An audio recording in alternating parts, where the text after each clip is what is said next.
is not a drill, this is not a drill. All warriors mount up. Proceed to nav point Gamma. Rendezvous with Mobile HQ for tactical and situational analysis. Welcome to the MHQ Podcast.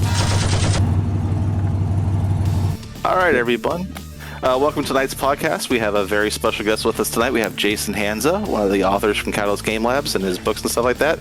Joining us as the host is Bradley Profit, Randall Snyder, and myself, Ron Baker. We're just going to have some fun talking some BattleTech stuff. Jason's agreed to be here with us. He wants to start off. Bradley, I know that we've talked offline that Jason played in Southern Assault, so he had some questions with that, so we're going to go ahead and start with that tonight. Ooh, yeah. So I've been seeing Southern Assault. How big is that? I've seen it, on Facebook. So, Jason, how big is that there? How many players usually on an average? Well, it's been increasing in size because this year was Southern Assault 4. Last year, I went to Southern Assault 3, and last year, I want to say there was about 80 players. That sounds about right because I came in 41st out of 80. I was the top of the bottom. So my goal for this year was to be in the top half. Like I said, I was the first one in the bottom half last year, so I wanted to be at least at the very bottom of the top. And then I know they were growing. It is held in a middle school, I want to say, because Bobby's the principal. So he sets aside essentially the gymnasium, and he sets up all the tables and stuff like that. So we're playing in the school, and so this awesome. Year it is.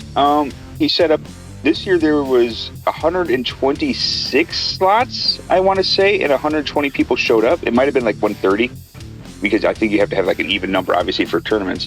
But there 120 people played, so it's huge. I mean, and that was pretty crowded, even for a school gymnasium. I mean, we're talking about your standard school basketball court plus size thing. So, yeah, there was a lot of people. There was a lot. So it was pretty big. Now, I've seen some of it, and I've yet to get my hands on an actual rule packet of building for Southern Assault. What is like something, if somebody's looking to go to this tournament, what are some of the things that you think that maybe a player should think about before selecting their army? Well, I am not an expert at this by any means. There's definitely a lot of other people. So the point value is 375. The requirements are you have to pick a faction and an era. So say you want to play the Davians, then you have to pick a specific era. The Federated Commonwealth Civil War or the Ilkhan era might be good, or Jihad era.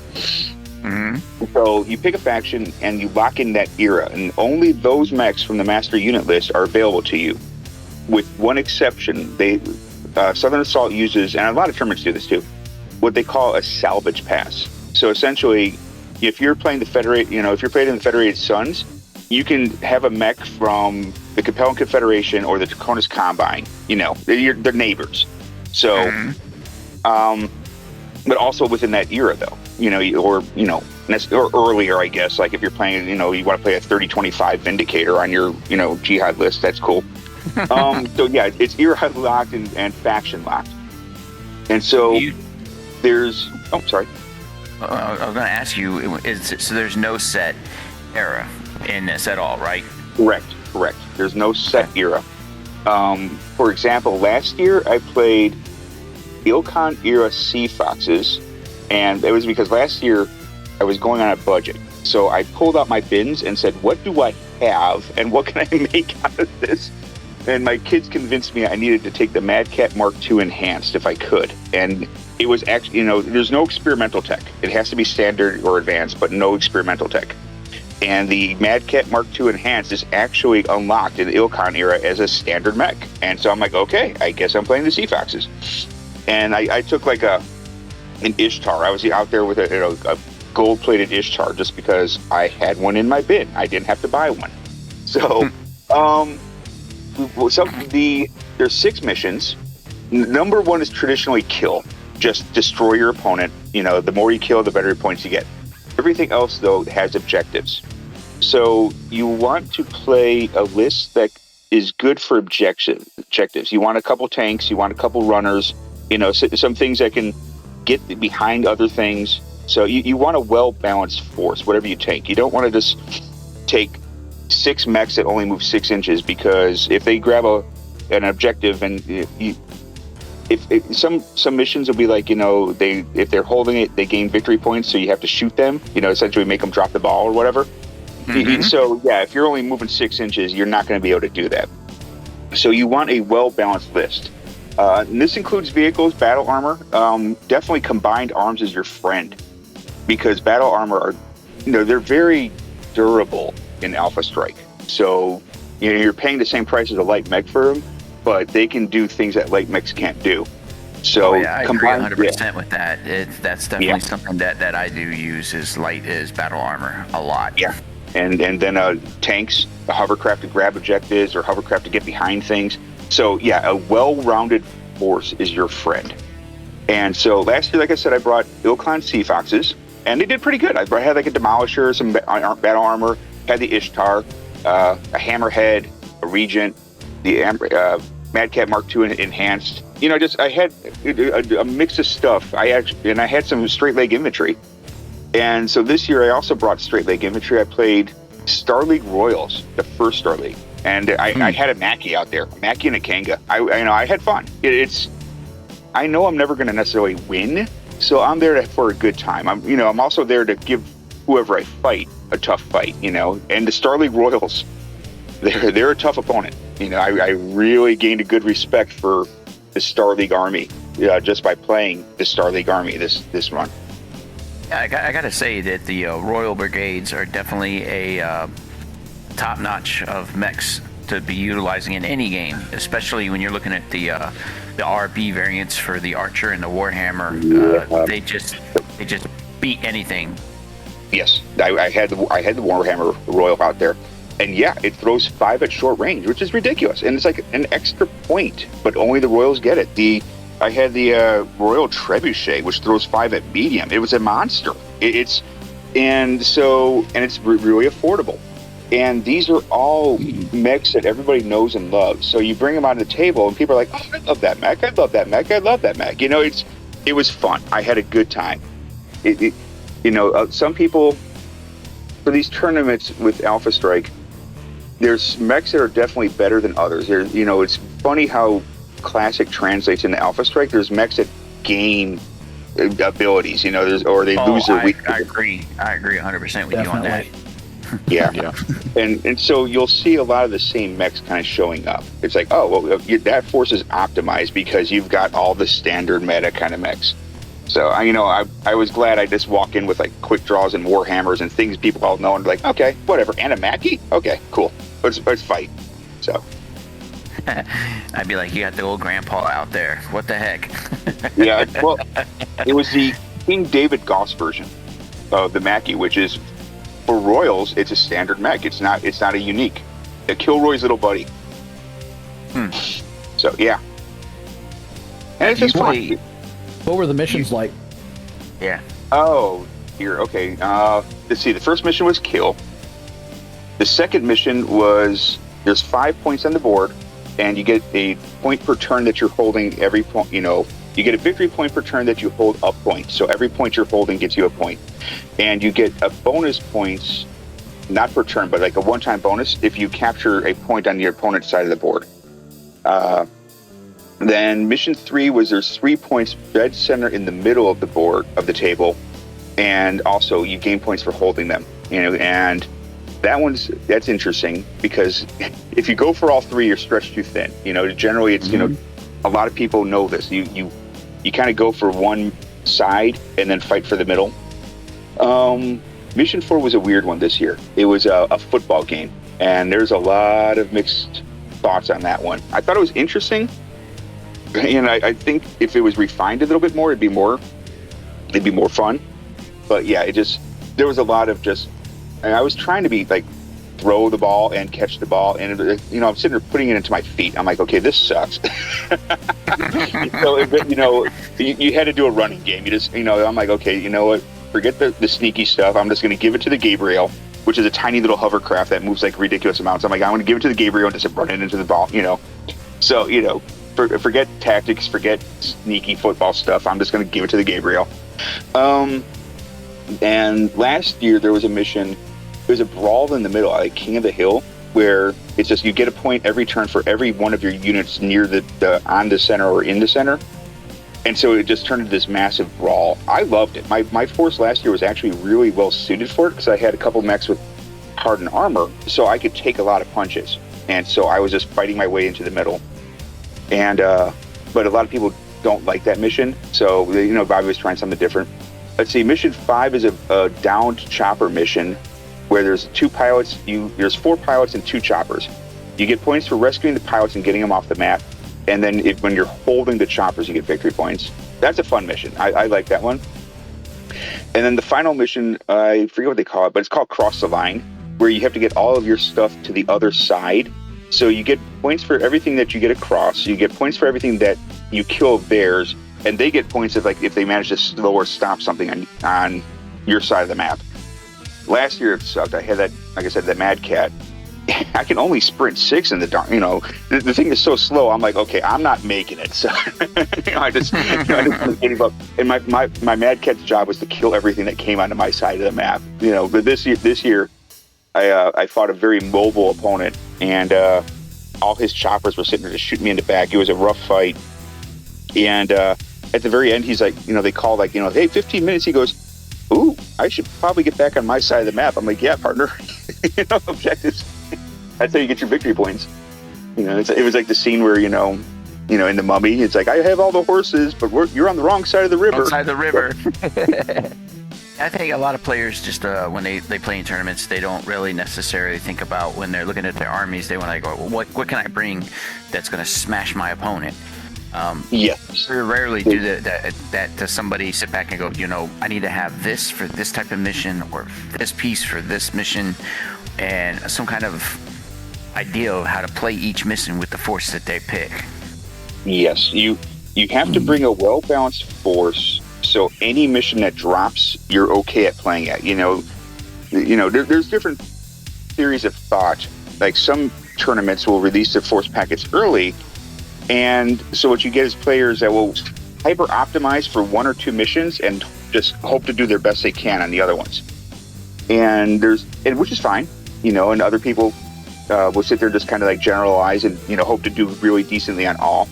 And then, but like Southern Assault is blind missions, so you have to come in being a generalist, and you might be able to sit there and say, okay, I've got a force that's really good at grabbing points and running with them, and I'll do everything else well. You kind of do have to know your strengths and weaknesses. But a force that's just designed to brawl, even if you table your opponent, that doesn't mean you're necessarily going to win. It's all about what the objectives is. What's the mission? There was a mission. It was a VTL mission. I was playing my opponent, and I'm like, yeah, I sent these guys out. I actually did really well on that mission, but I'm like, yeah, I sent this team out to die. I'm like, bringing my force back is not part of the mission objectives in this one. So he's like, you were pushing. Yeah, he's like, you were pushing really hard. I'm like, it didn't matter. I didn't have to bring these guys home. They were all considered expendable to rescue the pilots. So that's part of the game. In the mission where you have to get your guys across the map, everybody plays very conservative because you're getting points for their living. The pilot rescue mission, your whole force can die and you can still win. So, you played the WolfNet games by any chance? I have not played any WolfNet 350. One of the differences between with WolfNet, I haven't had really a chance, and I'm not. That's definitely, and I also haven't been feeling confident enough to play the WolfNet. I am now. Now that I've played a little bit more, because I'm a Classic guy. I've been playing Classic for forever. But Alpha Strike has always been my fun, goof off game with the kids. And it wasn't until recently, like last year when I went down to Southern Assault 3, that was the first time I'd ever played it competitively. And I was really happy that I did decently. WolfNet 350 is definitely kind of, it's a hard game. I mean, it's and I appreciate it. I like the fact that they're like, yeah, this is tough, and we're not walking it back. I love the WolfNet guys. They're very proud of their tournament style, and it is definitely, because it's a little trickier. You set up your own terrain, and you get a sideboard. Using a Magic the Gathering phrase, you bring 350 points, but you only put like 250 onto the table at a time. So you definitely have to know your force, know exactly what your force is good at. So then when you see this blind mission, you're like, okay, what are the forces I need for this one? So, yeah, I would not say no now. Now that I understand really Alpha Strike better, I would play it, but I've been very hesitant before. Yeah, we got a little tournament that's getting ready to happen on the 21st of December, or something Randall brought to my attention. The little blind salvage box. We're going to be playing a tournament where players come in with 350 army, and turn one, they each get a salvage box. And first and foremost, they can't play with any clan tech. So if they get a salvage box with a clan mech in it, they're going to have a 1-up against their opponent. And I think this is the feedback I'm getting from this is just everybody's liking this idea of not knowing what they're going to get. Do they have to play it, or if they can? First round they don't have to, but the second round they have to, because if they win, they can get a second salvage box. So now when you get 2, you have to use 1. It doesn't matter. So if somebody pulls out a Kerensky, then they get a Kerensky. If they pull out a Black Widow, they get it at skill 4, right? At no modifications. Have at it. No, that's cool. That's what a fun idea. Yeah, we're looking forward to that. So, but yeah, I would a little chaos. Yeah, I wouldn't worry about playing the 350, Jason. It is competitive, but it is also a lot of fun. We've been to multiple WolfNet things, and the guys there, like you said, they've done a lot of research and a lot of work on it. That definitely is a fun format. So don't be scared of it. It was more, I was scared of Alpha Strike more than, because I also don't, I don't play a lot of competitive games at all, like on video games or anything. So, what did you think about Alpha Strike when you first got into it? You're a classic player like me. When I first seen it, I was like, oh my gosh, now I can play company on company battle in 3 hours instead of all day. Yeah. That's my take from it. When I first started playing, it was really the way to introduce my children to play BattleTech. That was because we were also playing the one role, not multiple attack roles. So they had a lot of fun using Mad Cats to sit there and just evaporate Intersphere mechs with one volley. But then, as we started, as they got older and we were able to put more mechs on the table, I'm like, oh, this is fun. We can play 10 on 10. We can have some fun here. I'd give them like 4 clan mechs, and I'd bring in like an entire company. Like the first time I did it was funny because they didn't understand technological differences and the fact that they had skill 2 guys and I had skill 4. So they literally went running, Mom, Dad's cheating. Yeah, that's a key thing. But once we started playing and it just started, and you're dead, and you're dead, and you're dead, they had a ball. But that was also how I learned. I'm like, oh, we just played. I had 12 mechs, and we just played this in an hour. Oh, okay. Now I'm seeing why what Alpha Strike can do. And it was great. About 3 years ago now, we tried something fun. We played, the old fastest scenario books.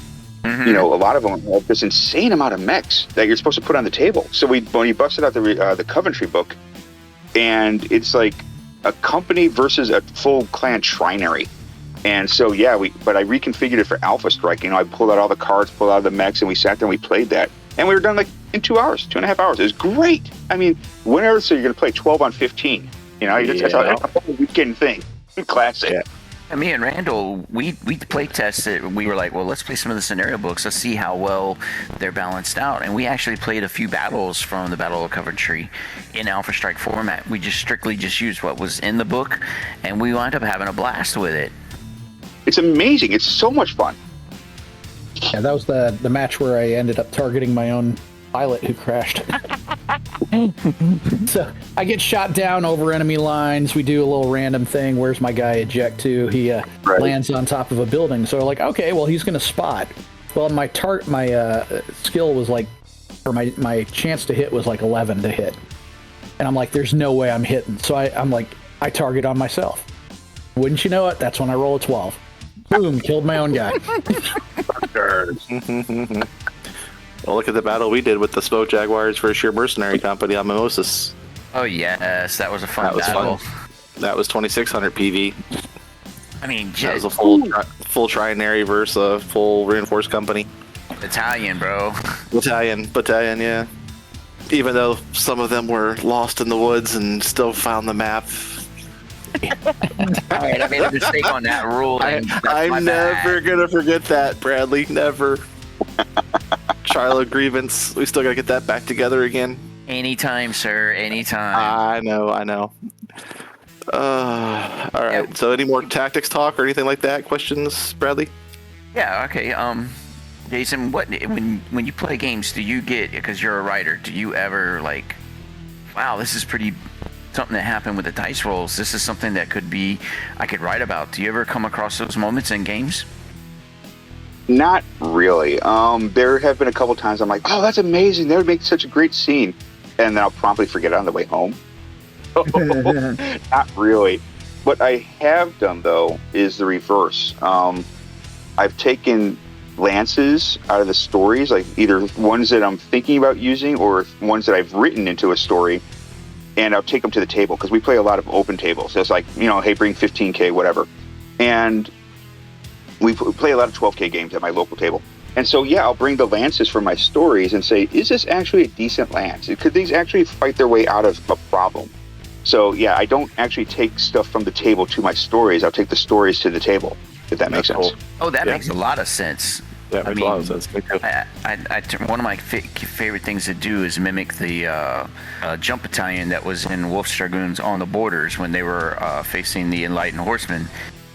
And they had to go get an objective, and what they did is they took a whole battalion of jump-capable mechs to turn around and hit it, and I took that straight out of the book and straight onto the table, and it was fun. Now, first way? Yes. Yeah, that'd be nuts.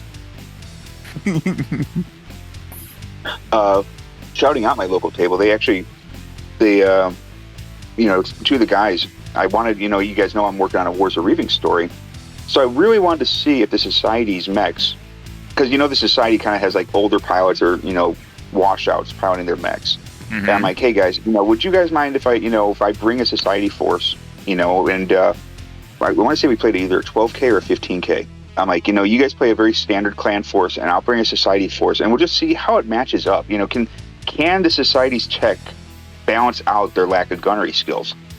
And so we played 6-on-5. It was 6 Society mechs. They have the Novas, which, can link 3 mechs at a time. Mm-hmm. And they had a very standard clan force. It was like a Mad Cat, a Thor, a Loki, a Black Hawk, and something else. I can't remember what. But, a very 30-50, standard kind of Jade Falcon force. They had 3 4s. I had 4 5s, I want to say. And I walked through them like they weren't there. It was insane how dangerous the Society stuff was. It opened all of our eyes. We're like, oh wow. So I found that very helpful for my story, because I can feel comfortable when I'm writing these scenes that this would actually work on the table. I tried to make my fiction playable on the table. So if anybody actually sat there and said, oh, this scene looks neat, and let me play it, let me put these mechs on the table and see what it turns out, it would be a fair fight. It would be realistic. You could have a good time. And so, yeah, that it really helped me out when the 2 guys at my local table, they're like, whoa, what just happened? We had a similar experience happen with that. We were doing a Thanksgiving gathering, and we were playing Classic all in a trial of position in a big circle of equals, and I had one of them Oseen Primes out there, and it was just murdering everybody. Everybody literally ran from one side of the field from me, because one, I could shoot. I didn't. Oh yeah, you didn't. You went and you had to weather it. I sat there and made you get real hot. Doesn't matter, I still clobbered you. Not really. We can always retry it again. But you can't tell me. Yeah, it's definitely good to see that the Society gets a table play. I don't like them myself, almost just like the Wobbies with their Celestial Series mechs. But I like to see that there is a bad guy type of force that could be somebody could play out there if they wanted to. Yeah, they make great big beds. I mean, that's in our group. We pretty much open anybody to, hey, if you play this, then hey, that's cool. We're all right with it. You know, as long as you agree to play with them as they're written and not try to come up with some crazy rules or something like that. You know, I don't mind. Yeah. Anytime, any tech is my thing. Yeah, that's like when we have open gaming at our local table. If it's a legal record sheet, you can play it. You know, you can bring society stuff, you can bring experimental stuff, just whatever, as long as it's a legal record sheet. Mm-hmm. And I am legendarily lazy. I'll be like, oh, I want to play, you know, something like a yeoman. I'm just throwing a mech out there. So I'll find the yeoman, and then I'll be like, okay, well, I don't want to open any other PDF. So what else is in this PDF that I want to play? So I'll come in, and people will be like, wow, I haven't fought one of those in 25 years. I haven't fought one of those ever, you know? So yeah, I like to keep it, I claim I'm trying to keep it creative, but it's also, I don't want to deal with this, you know? Let me just open up TRO 58, and whatever I pick. Let's go.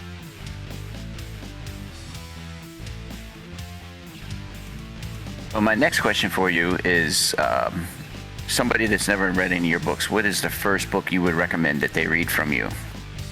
From me? Yes. Well, either I would go with the Light Horse Anthology, which of course has more stories than just mine. That one is one I show to a lot of people, sitting there saying, because if you started this one, you'll start at the beginning of BattleTech fiction, and you'll end where the universe is right now, and you'll get one story from every war. So you can kind of see how the universe shapes, you can see how it flows. You get little bite-sized pieces. If they're going to pick up a novel, I would definitely point them to Skulk of Foxes. Skulk of Foxes is designed to be an entry-level novella or novel into the Ilklan era. So there's a lot, there's a lot of lifting in that book. I mean, I do a lot of exposition, but it's so people can jump on there in a different location. There's different books that people are writing. So like Heavy as a Head by Phil Lee is another one I'd say is you can step into the universe for, you know. So, but that's over in the Draconis Combine. Mine's kind of Mercenaries over on the left side of the map. So, and then Brian's got stuff up in the hinterlands. So that's one that, you know, you can pick up and you don't know anything about BattleTech, and by the end of the book, you're like, okay, I enjoy it and I understand now. Yeah, so Boxes was really good. Oh, thank you.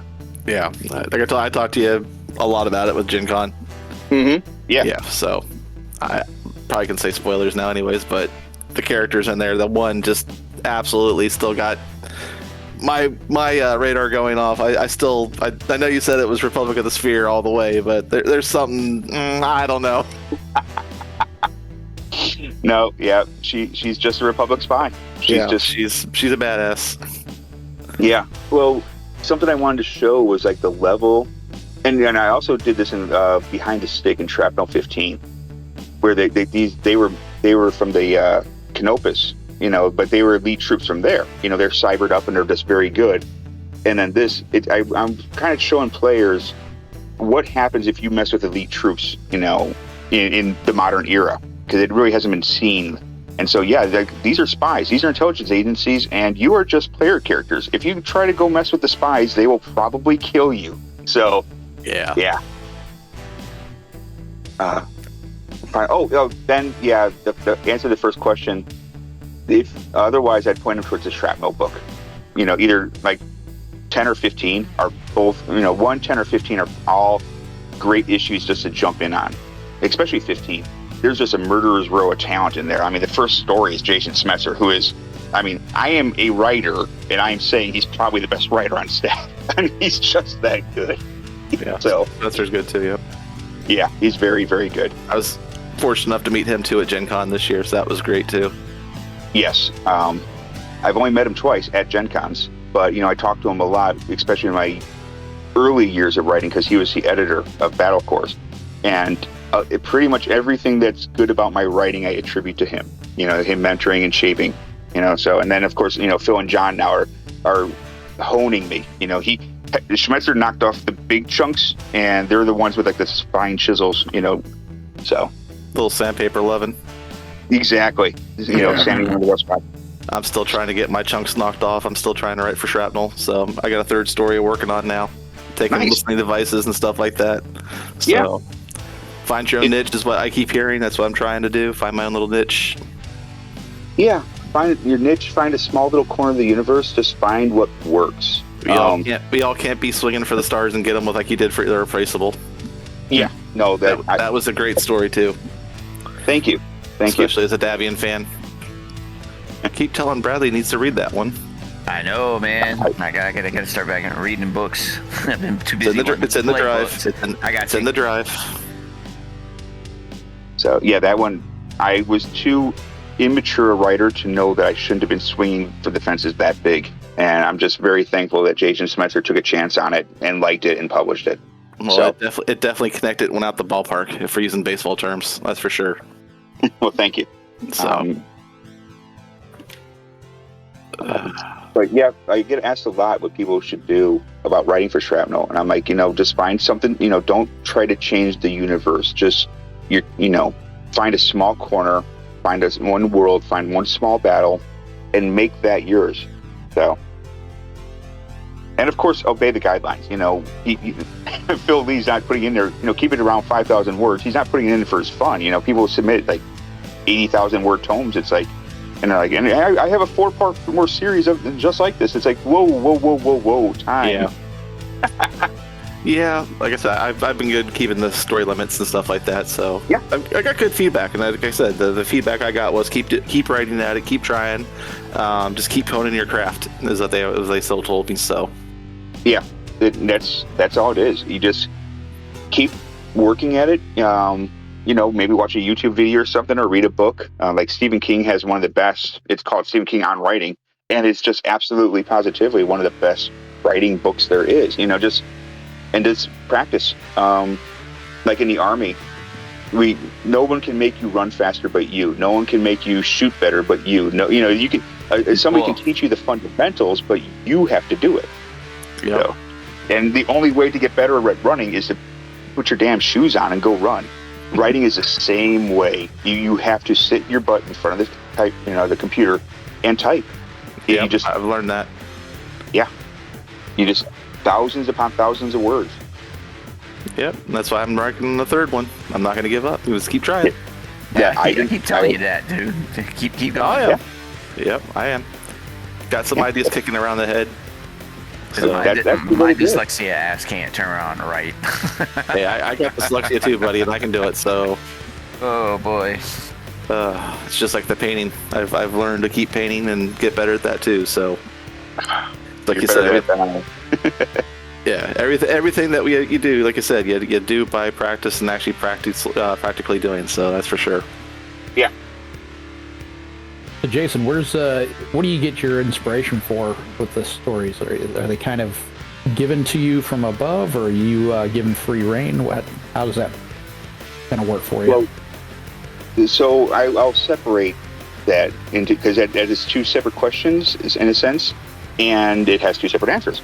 The first one is when I'm sitting there reading source books or TROs or whatever like that, I'll read a nugget that somebody will just write in there, and this battle around a lake, blah, blah, blah. And I'm like, that's really cool. I want to look at that. I want to read that. Or especially if I'm reading a TRO or an FM, there'll be a write-up about a unit. I'm like, this is a really neat unit. This is a really neat character. Where did they fight? I'll go to Sarna or pull up one of the, and I'll just track it down. Like my story in Shrapnel 8 is about two colonels out trying to outthink each other, and I really enjoyed their write-ups. And then when I found out they fought against each other on this particular world, I'm like, I have to do this. It was such a cool idea. I had to. So a lot of my stuff comes from just blundering into something and saying, oh wow, that's really neat, this person's cool. The other half, once you've been writing for a while, after you've done some shrapnels and stuff like that, you'll get essentially on the editor's radar. And so when they have an anthology coming out, you'll get the email, hey writers, if you're, we are having an anthology, and the example I use for this would be the Light Horse anthology. They're like, we're creating a Light Horse anthology. These are the eras that we want stories pitched in. Please send us your pitches. And of course, they're like, 10,000 words, blah, blah, blah. And please send it to your pitches by such and such a date, and you'll know within 3 weeks after that. And this will also they'll also tell you when you have to have them in. Like, there was an anthology, the suspense to get the pitch in and the turnaround time. I want to say I was in Korea at the time, and we had to make, the ultra Fulci lens, the major exercise going on. I'm like, I cannot write a story during a 2-week exercise. So I bowed out of that one. And so that one, you're kind of being directed. It has to be about the Light Horse. It has to be in this era, whichever you're pitching for. I was able to select which stories I wanted. But then sometimes you're not picked. I pitched for the Tukid one, and I was not picked. And I want to say Randall's story was, and of course it's great. I sat there and read it. I said, okay, I see why I was not selected.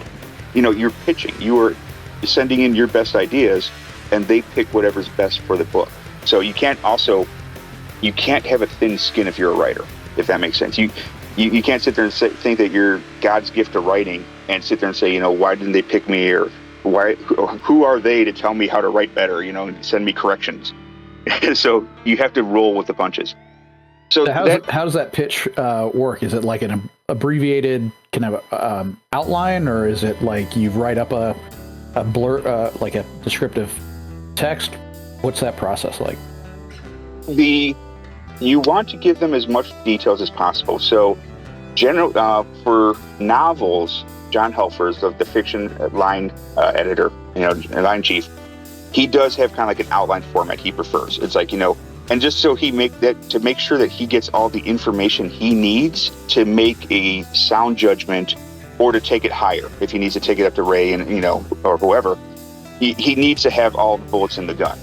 So, but for like the Light Horse stuff, it was about a paragraph long, 2 paragraphs I think for each of my 2 stories. So they're saying, this is my idea, these are the main characters, this is where I want the story to kind of go, and this is the vibe I'm looking for. And that was about it. So, so that's, and then if they need more, they'll ask you, if they want you to slightly shift it, they'll tell you. But yeah, it's within a paragraph or 2, if you can't get your idea across, are you really ready to pitch? I mean, that's part of the test, I guess. Gotcha. So it's kind of like the elevator pitch. You got 30 seconds to explain your idea Bingo. quickly. Yeah. Okay. So, one of the things that Catalyst loves to almost always includes when they're soliciting pitches is sell us on why this would be interesting to readers and why they'd want to recreate your story on the table. So that's also one of the things that's common in their pitches is tell us why players will like this. Tell us why this will be fun for them to recreate. And I always try to keep that in mind. That's a good thing to think about, because me and Jose got our hands on these force manuals, and immediately we started looking through the books to figure out which battles to play, and it has to stick out. I mean, you read a story and you go, well, let me go find that scenario book. Let me play this. And like whenever you look at the one with the counterattack for the Smoke Jaguars, you read the books and you get the read the novels and you follow all the way through till they get to Senator Mackey, and Prince Davian cuts the head off. But you want to go back and play those battles, and it's fun to be able to do that. Yeah, that's what got me into the game. So, sorry. I was just going to say something like Avon, where I want to say that's where the Nova Cats were fighting the Smoke Jaguars as part of the new Star League, and they immediately turned around. So yeah, that'd be a great fight to play. It's interesting, Nova Cats versus Smoke Jaguars. What? Avon? I want to say it was Avon. It might have been TN. For the new era? No, this is back in the. Okay, yeah. Bulldog. Okay, yeah. Okay, yeah, it was Avon. What? It was Avon. It was Avon, yeah. I'm like, wait a second. Yeah, sorry, no spoilers. That's all right. That's okay. I was like, my lore head was going, I know the Smoke Jaguars are back, but I don't know about the Nova Cats. I know there's the Spirit Cat remnants down there, out in the Free Worlds League, but... Yeah, I don't know really what's going on with the Nova Cat or Keisha Nova Cat or whatever his name is. Yeah. So, there's a lot that I'm just as much a fan as the next guy. I'll see it, like Voidbreaker, for example, and Brian Young's next novel. I can't wait for it to drop. It'll be exciting. It's going to be, I'm going to sit there and just like everybody else, I'm going to curl up with a beer the night it drops and sit there and read it. It'll be great. Yeah. Curious to see if Tucker can fix the HPGs.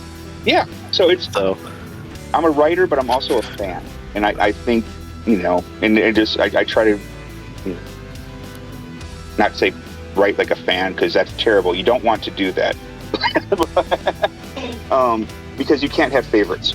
It's part of the solicitation process is that they sit there and they send us to, I don't know, the Capellans. They want to do a Capellan anthology. It's like, okay, I'm going to write the best Capellan story I can, or whatever faction. And they sit there and say, okay, we want to kill the Capellans. They're not going to, but say they wanted to, they wanted to bulldog the Capellans.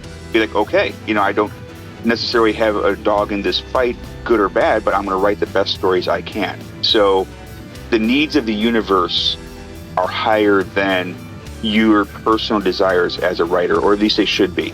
You find those good stories, but as you keep writing and writing, and the farther you go along, you start seeing, the forest for the trees, I guess. And that makes total good sense there, because like I said, it's a shared universe, so you can't you got to play in the sandbox nicely. Right. No, I don't. But yeah, it's definitely a fun thing to do, and I'm still gonna, like I said, keep up with it. But yeah, like I said, it's definitely a challenge, because there is so much stuff that is there that you got to make sure you're looking at, not to change any of the canonicity or anything like that as well. If you change a story or something, like you said, you got to play in that universe within the guidelines and the rules. That's for sure. Yes, exactly. That's where writing small really helps, because there's less things to run up against in the canon. In canon. No butterfly effect. Exactly. So, but yeah. That's something you'll see a lot of people when they want to write like a custom hero mech for their hero, and it's like, don't do that. You have, it's a shared universe, so you make your hero play nice with the universe as it is. Pick a mech, pick a good mech, or pick a crappy mech. It's more challenging if you sit there and you put your hero in a Jaeger mech. Make them think their way out of the problem. Yeah. So that is one thing I try to do, because I'll pick whatever mechs for the story seem cool at the time, and then when I'm writing the battle scenes, I have them fight their way out of the problem with the tools at hand. I think only one time did I kind of write myself into a corner and say, okay, they really need some jumping mechs, and I had to go back and change it. But yeah, it's you're giving the characters the tools, and that challenges you to make them use them right. That's good that you do that, man, because when I'm reading a book and we go into the battle scenes, my mind immediately starts reading it, and I start seeing it on the table. And that's when I'm reading a book and I'm reading the battle scenes, that's what cultivates me as a BattleTech player, to read the novels. Oh, was there any cool battle scenes written in the story? Was there anything immaculate that stood out? Any mech out there being a Superman, like an Atlas throwing a Stinger 20 feet through the air or something like that? It's definitely good to have a writer that doesn't want to make it only one-sided. That you try to make it with everything. It's good. One of my rules, and this is okay, and again, every writer plays by their own playbook. This really comes back to me being an Army retiree, an Army guy. But I try to make it so all of my characters aren't stupid. They've all gone through they know, it's a trope, but they've all gone through the academy. They've all or grew up as mercenary brats. I mean, this is that they do. They might make mistakes. They might make a bad call. They might have misinformation, and get led into a trap. but they're not dumb. They're not, the dirty dozen, just, a bunch of guys just out of prison that they gave mechs to, unless that's specifically the story. So, yeah, I try to sit there and remember, hey, these are all professionals. What would a professional officer do? What would an NCO do in this spot? And again, that's just one of my nuggets that I kind of keep as one of my, lodestones when I'm writing. Not every writer does the same thing. And that's what I love about BattleTech, again, going back to being a fan, is that there's such a wide variety of stories. Like, some people write funny stories. I don't do funny. I can be funny in person, but I can't write funny, and I don't even try. It's, and I love reading the stories of the people who can and do it well. So, yeah, what works for me won't necessarily work for everybody else. Yeah, and humor is so subjective anyway. It is. Totally. Yeah. And you're not afraid to kill your darlings. Yes, that is absolutely true. That is one thing I note about your writing. You don't pull for anybody because you don't know if they're going to make it or not. Well, war's a dangerous occupation. It is. And I've got a reputation. No, you do. But it's a good one. It is. What's funny is, I sat there and I made this chart of sex, death, coffee, and booze, and of what my characters do, because as a soldier we were really concerned about only a couple things. Those were 4, and so yeah, my characters drink far more coffee. Like that's my most common theme across my stories is they're either drinking something or another. And but yeah, my reputation, a lot of it came from Jason Smetzer back when he ran Battle Corps. Said no sequels. He goes, if I want a sequel, I will ask you for it. And so I'm like, okay, that means that when I go into a story, since there's never going to be a sequel, wherever the story has to go to feel authentic is where I'm going to take it. And so, yeah, I have a reputation, but it's also kind of liberating. I still write that way. It's like it has to feel true to the readers. It has to feel authentic to the universe. It has to feel authentic to military science fiction. Not everybody comes home. So, yeah, that does mean, like you said, when people are first coming across my stories, they're like, oh, what a happy story. They're reading anthologies like, holy shit. Yeah, exactly. Irreplaceable. Yeah. Why? Nah, it's still a good story though. But yeah, it makes total sense too, because like you said, it is warfare. So, how do you decide who lives and dies, or how they're gonna meet their fate? Just wherever the story's going. Okay. One story I was working on, and if everything goes right, it's like a 9-part series, and the first couple parts should be dropping next year. I sent in my final draft, and one of the characters in my initial outline, she was kind of slated to die. I figured at certain parts, that she was going to bite a bullet. But as I was going into the story, I'm like, you know what? It doesn't work for her story. So I off-ramped her. She just, kind of, got transferred. And so somebody else died to take her place. The needs of the story required something. But yeah, it just, wherever the story's going, that determines what happens in that moment. And so sometimes it won't necessarily be on the outline, or sometimes it totally is. Like Dana's fate was kind of locked in with Irreplaceable. Yeah. So reading the story, you kind of felt something was going to go bad. Yeah, I think I can say it's been out long enough to say spoiler and just yeah.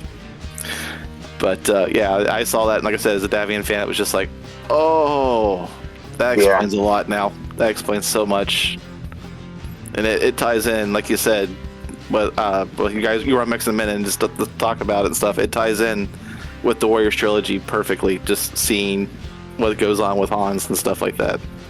Yeah. So.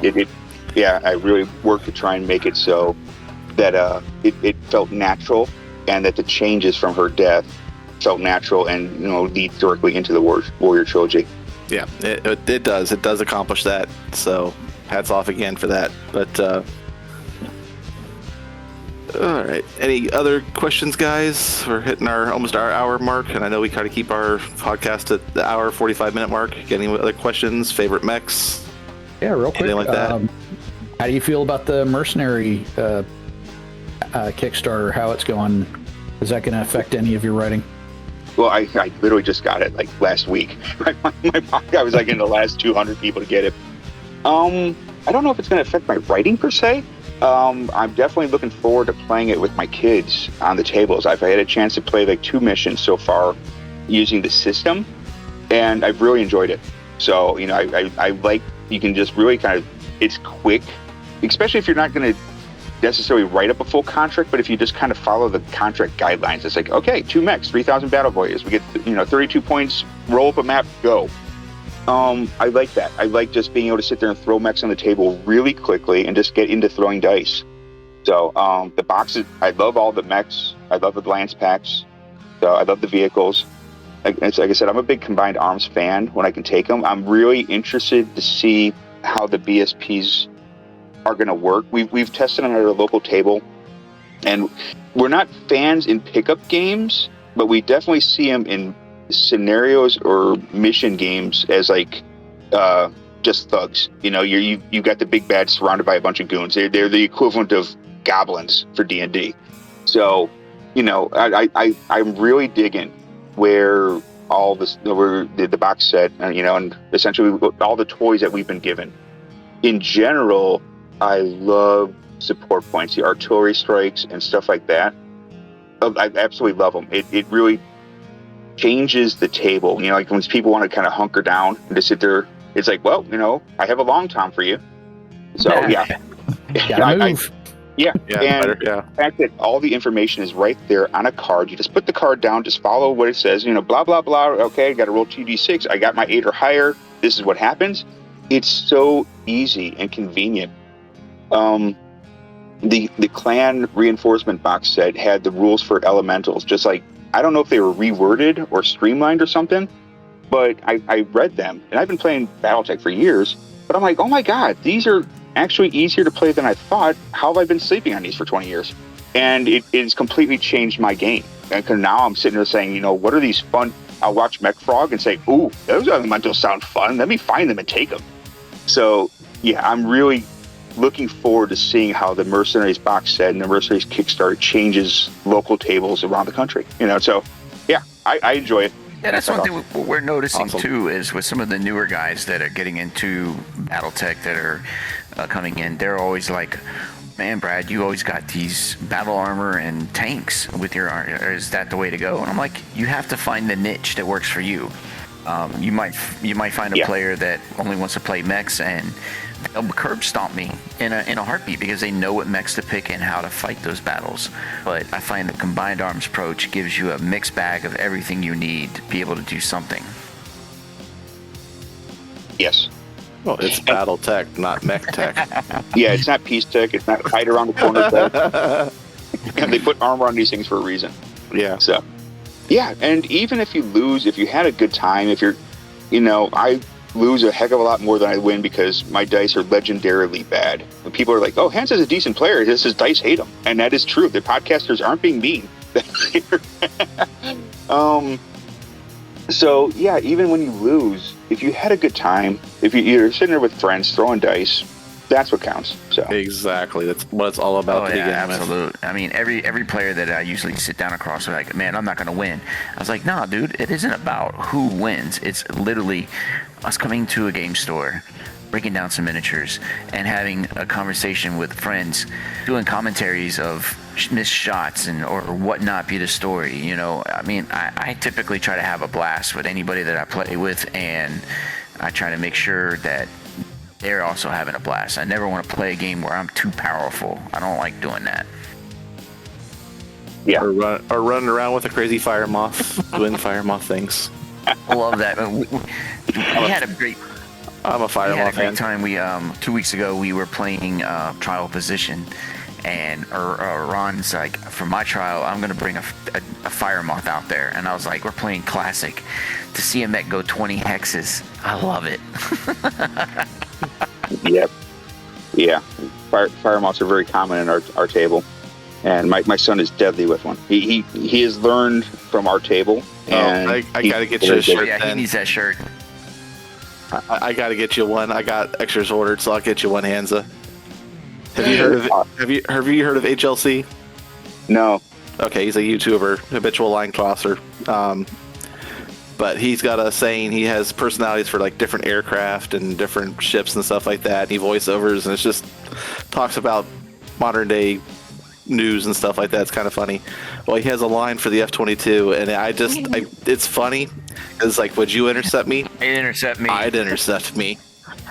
And so I put the fire moth on a shirt with that saying around it. That's So amazing. I'll get you one just for being on the podcast. So It's I hilarious. appreciate it. yeah, like I said, it's even proper because it says I would instead of I'd. So I use the whole the proper clan language, no contractions. So That's awesome. but yeah, I have fun like that. I like doing stuff like that. Yeah, I want to try like for Gen Con. I want to like get some stickers made or something, little tokens or something. Sit there and give out to fans. Just Yeah. I love signing the books, but I'd love to do something silly like that. Just I can't not shirts. Yeah, not shirts, but like I said, I just did that for the local group and stuff like that because we're all a bunch of funds and stuff like that. Yeah. But being that you've been so open and we're like so cool to talk to at Gen Con, I mean, you totally just humored me and talked to me and just it was fun. And Well, I love talking about the game. It's. I mean, I love talking about my writing because I'm an arrogant writer. We all are. But I do love talking about the game. That's why we're all here. yeah, and that's like I said, that's what I said. Tonight's just gonna be fun, having fun talking about the game, let you talk about what you do and stuff like that. You said how long you been? You said you started with Classic, but before it was Classic, so you played regular BattleTech before it got the Classic in it. Oh man. Yes. When did you start actually playing? Back in early '87. I'm Okay. originally from Chicago, so BattleTech, FASA was from Chicago. So yep. yeah, FASA games were very big, and BattleTech, Star Trek. I mean, even the random Doctor Who player. I mean, it was big, in our area. Very cool. So yeah, I was in 8th grade, and my best friends had gone to high school. They were a year ahead of me, and they came back and they're like, "Hey, we learned this cool game. You want to play?" Yes. So there we went. Yeah, I started off my freshman year in high school in '94. Yes. 92 for me. Yeah. Yeah. Yeah, that was about the same time. Yeah, I actually read one of my teachers, because like I said, I was diagnosed with dyslexia the same year. Long-term sub actually found out what was going on and got me the help, and he gave me one of his books that happened to be Pardo's Highlander's Gambit. And he said, "Here, I think you'll like this." Well, that just hooked me, and I found out there was a game that I even got more hooked. Jason, that's a question I want to ask you. That's one. Do you, Yeah. from any of the previous novels that have been out from the other writers, do you ever read any of their books and think that maybe I could do this story like as an add-on? Are you capable of doing something like that? Like if I wanted to go back to Highlander's Gambit and tell a story about like some of the Yes. characters. Wasn't that the one where they were fighting on that weird planet where like there's atmosphere only above or below a certain point or something like that? No, Highlander's Gambit was They were Northwind. Northwind. Okay, it's on Northwind. Yeah, if Yeah. I wanted to go back and do that, I wanted to write some part, out of that story, then you totally, I could. Right now, just because of like the Wars of Reaving and stuff like that, I haven't had a time to sit there and write like anything for Shrapnel lately. I would, so yeah, I'm essentially, I've got ideas stacked up like O'Hare right now. But yes, I often will sit there and read something. It's like, man, I wish I could flesh that out, then you put it on the list. Yeah.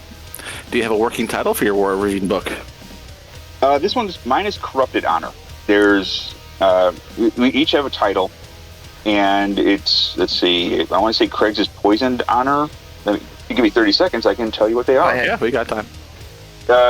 Mine is Corrupted Honor. It's on book 2. Craig's is book 1, Poisoned Honor. Mine is Corrupted Honor. And Philby's is book 3. His is Shattered Honor. Okay. And that guys, I am looking forward to people reading these. Craig he's writing, because we have a Google Drive that we share, and I've read both of their stories as far as they've gone. Craig is writing an amazing, just classic BattleTech kind of story. Phil is writing if you've liked his Free World League stuff, you're gonna like the politics he's bringing to his book. Yeah, so both of them are at the top of their game. I'm just trying to keep them. They are both just killing it. Like you'll be fine. You'll do good. So yeah, I mean, mine's a little bit darker than either of theirs because I've got the middle part of the war. So yeah, and the Wars of Reaving are not the happy fun times, Yeah, I'm actually looking forward to that. So I mean, I definitely want to read some stories from the War of the Reaving because it's the only thing you know about it is from the source books. Where's the novels for it? That gives it some juice to the meat, so to speak.